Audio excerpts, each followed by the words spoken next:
வணக்கம். இன்னைக்கு இட்லி மாவு வாழைக்காய் பஜ்ஜி எப்படி செய்யறதுன்னு பார்க்கலாம். அதுக்கு 2 வாழைக்காவை நான் தோல் எடுத்து வச்சிருக்கேன்.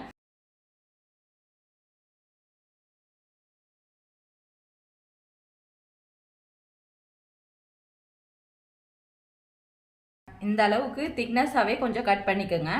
மாவு 1 கப் அளவுக்கு எடுத்து வச்சிருக்கேன். தேவையான அளவுக்கு சால்ட்டு சேர்த்துக்கிறேன். 1/2 டீஸ்பூன் அளவுக்கு தனி மிளகாய் தூள் சேர்த்துக்கிறேன். இப்போ இது எல்லாத்தையும் நல்லா கலந்துக்கலாம்.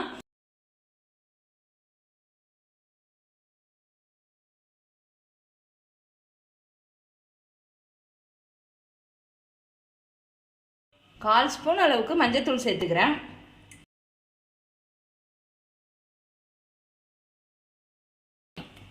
கொஞ்சம் திக்காக இருந்துச்சுன்னா கொஞ்சமாக தண்ணி சேர்த்துக்குங்க.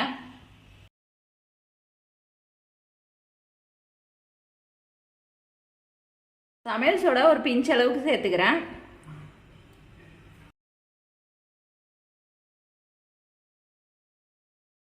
இந்த அளவுக்கு தோசை மாவு பதத்துக்கு கலந்து வச்சுக்குங்க.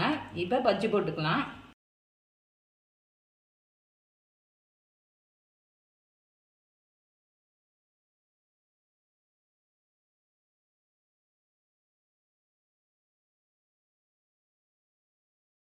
கோல்டன் ப்ரௌன் ஆன பிறகு எடுத்துடலாம்.